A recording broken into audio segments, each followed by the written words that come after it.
사랑하는 웨스트체스터 연합교회 성도 여러분, 주님의 이름으로 평강을 전합니다. 오늘은 9월 2일이 되어지네요. 수요일입니다. 오늘도 주의 은혜 가운데에서 평안하시고 감사가 넘치는 하루 되기를 바랍니다. 오늘은 로마서 11장 9절과 10절의 말씀을 저희들 함께 살펴보겠습니다. 어제 연속되어지고 같은 내용을 담고 있죠. 로마서 11장에서는 이스라엘 민족의 구원의 문제를 다루면서 하나님께서 이스라엘 민족을 포기하지 않으셨음을 말하고 있습니다. 그래서 구원을 위해서 선택된 자들이 있음을 이야기하고 있죠.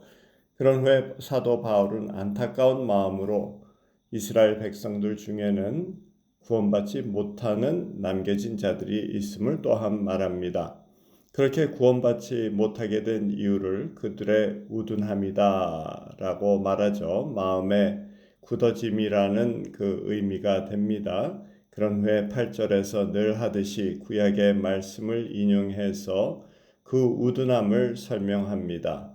기록된 바라고 말하면서 신명기 29장 4절의 말씀을 다루었습니다. 그것이 어제까지의 말씀이 되어지죠. 오늘 구절이 되는 오늘의 그 본문이 되어지는 9절과 10절에서는 또다시 한번 구약의 말씀을 인용을 합니다. 시편 69편 22절과 23절의 말씀이 됩니다. 그들의 밥상이 올무가 되게 하시며 그들의 평안이 덫이 되게 하소서. 그들의 눈이 어두워 보지 못하게 하시며 그들의 허리가 항상 떨리게 하소서라고 쓰여 있습니다. 바울은 이 시편의 말씀에 약간의 변형을 주고 또 몇 가지의 단어를 첨부해서 강조를 합니다. 올무 뒤에 덫을 첨부하고 올무의 뜻을 강조하기 위함이죠. 밥상이라는 것은 생명을 유지하는 데 필수적입니다. 밥상 위에 음식을 먹음으로 연명해 나갈 수 있는 것이죠. 그러므로 밥상과 생명은 직결되어지는 경우입니다. 그리고 그들의 밥상이라고 말씀하시는데 지금 하나님께서는 그들의 밥상, 즉 유대 민족에게 베풀어 주신 밥상을 말하는 것입니다. 즉 유대 민족에게 허락하신 생명을 말하는데 그것이 도리어 올무가 되어졌다라고 말씀하시죠. 이스라엘 백성에게 주신 생명의 밥상은 무엇입니까? 하나님께서 생명을 약속한 방법은 율법이었습니다. 즉 율법을 통한 생명, 율법을 지킴으로 주어지는 구원을 말합니다. 그래서 생명의 밥상은 율법에 근거한 하나님의 언약을 통한 구원의 은혜를 말하고 있죠. 그러나 이스라엘 백성은 율법을 통해서 예수 그리스도로 연결되어져야 한다라는 그 하나님의 깊은 뜻, 그 구원의 경륜을 제대로 이해하지 못하고 그 구약의 밥상을 붙들고 놓지 않은 것입니다. 말하자면은 구약의 율법은 이제 오실 예수님을 준비하기 위함이었는데 그 율법에 구원이 있는 줄 착각하고 참 그것만 붙들고 있는 우둔함을 범하고 말았죠. 그래서 진정한 밥상은 예수님이라는 사실을 인식하지 못한 것입니다. 말하자면 식사 전에 나오는 에피타이저가 있죠. 그것을 붙들고 식사라고 생각하며 에피타이저만 먹어버리고 자리를 떠난 경우가 됩니다. 식사를 놓쳐버린 경우이죠.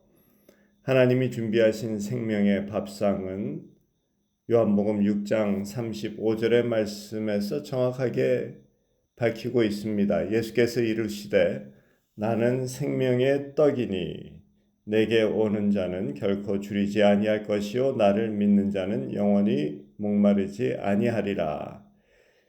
이와 같이 하나님께서 이스라엘 백성에게 허락해 주신 율법이라는 밥상에 이스라엘 백성들에게는 에피타이저가 본식이 되어지는, 그래서 본식이 되는 예수 그리스도를 붙잡는데 도리어 올무와 덫이 되었다고 9절에서 말씀을 하는 것이죠. 그 시편의 말씀을 인용해서 말합니다. 다윗이 이르되 그들의 밥상이 올무와 덫과 거치는 것과 보응이 되게 하시옵고 라고 되어져 있습니다. 사실 거치는 것, 이것을 갖다가 첨부를 했죠. 올무와 덫 같은 의미가 됩니다.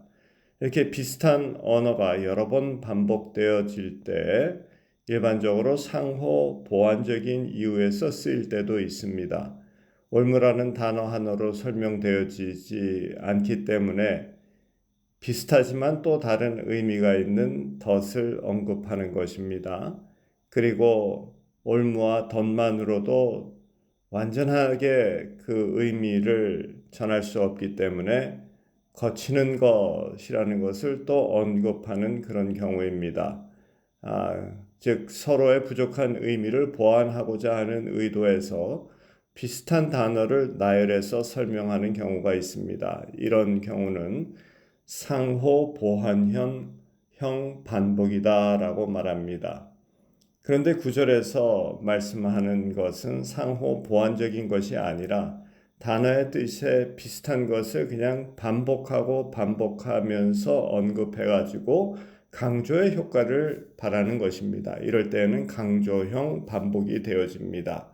올무와 덫 그리고 거치는 것이다 라는 것을 3층으로 말을 하여서 반복하여서 강조하는 것이죠. 바울의 안타까운 마음을 강조하는 반복형 강조입니다. 그만큼 바울의 마음은 안타까움으로 채워져 있음을 말하고자 하는 것이죠. 하여간 10절에서는 이제 그들의 눈은 흐려 보이지 못하고 그들의 등은 항상 굳게 하옵소서라고 하였느니라 라고 합니다. 9절의 말씀과 연결된 시편 69편 23절의 말씀을 계속 인용하고 있는 것이죠. 예수님께서 눈은 몸의 등불이며 눈이 나쁘면 온몸이 어두울 것이다 라고 하면서 눈의 중요성을 마태복음 6장 22절에서 말씀하십니다. 물론 예수님이 말씀하시는 이 눈은 육체의 눈이 아니라 영적의 눈을 일컫는 것이죠. 즉 하나님의 뜻을 제대로 분별하는 능력을 말합니다.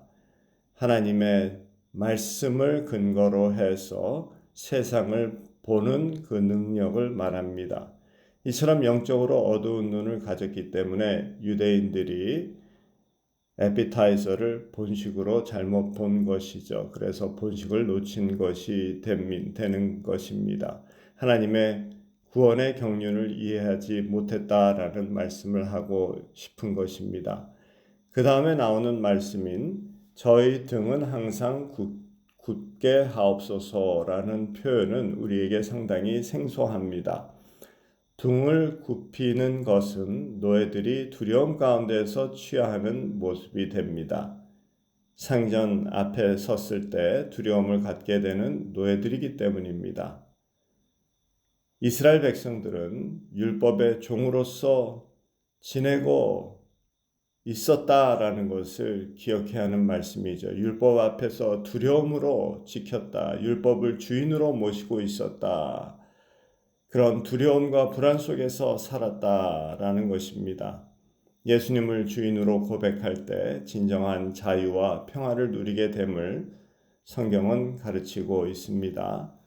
진리가를 알지니 진리가 너희를 자유케 하리라 라고 말씀하면서 진리 되시는 예수 그리스도를 그러면은 율법의 두려움과 불안 속에서 자유롭게 되어질 것이다. 죄에서 자유롭게 되어질 것이다 라는 말씀을 하는 것이죠. 말씀을 마치도록 하겠습니다. 우리의 삶에서 우리의 등을 굽게 하는 것이 무엇이 있습니까? 우리를 두려움으로 몰아놓고 고개도 들지 못하게 하는, 그렇게 등을 항상 굳게 하는 것이 무엇이든 간에 예수 그리스도의 이름으로 명하여서 우리의 삶에서 퇴출시켜야 할 것입니다. 예수 그리스도의 이름에는 능력이 있고 권세가 있습니다. 그 이름을 우리에게 허락하셔서 우리의 삶에 두렵게 하는 것의 원인이 무엇이든 간에 그것이 재정이든 건강이든 외로움이든 죽음이든 예수 그리스도의 이름으로 명하여서 퇴출시키는 것입니다. 그리고 주님께서 허락하여 주신 평안과 감사함을 누리는 삶, 자유로움을 누리는 삶을 사는 것이 믿는 자의 삶이고 그것이 신앙생활이 되어지죠. 오늘도 그 자유로움 가운데서 평안을 누리는 또 감사함이 있는 하루가 되어지시기를 주님의 이름으로 축원합니다. 다 같이 잠시 기도드리겠습니다. 사랑의 하나님, 주의 은혜 가운데에서 또 이 하루도 시작하게 하여 주심에 감사합니다. 우리에게 예수의 이름을 주셨으니 감사합니다. 그 예수의 이름에 능력이 있고 권세가 있음을 기억하고 우리의 삶에서 우리의 등을 굽게 하는 것들을 퇴출하고 주님이 주시는 진정한 자유와 기쁨과 감사를 누리는 하루 되게 하여 주시옵소서. 사랑의 하나님, 우리 성도님들 오늘 하루도 은혜 가운데 꼭 지켜주시옵기 바랍니다. 건강하게 하시고 참 주님의 돌보심 가운데서 지내는 복된 하루 되게 하여 주시옵소서. 우리 주 예수 그리스도 이름 받들어서 기도드렸사옵나이다. 아멘.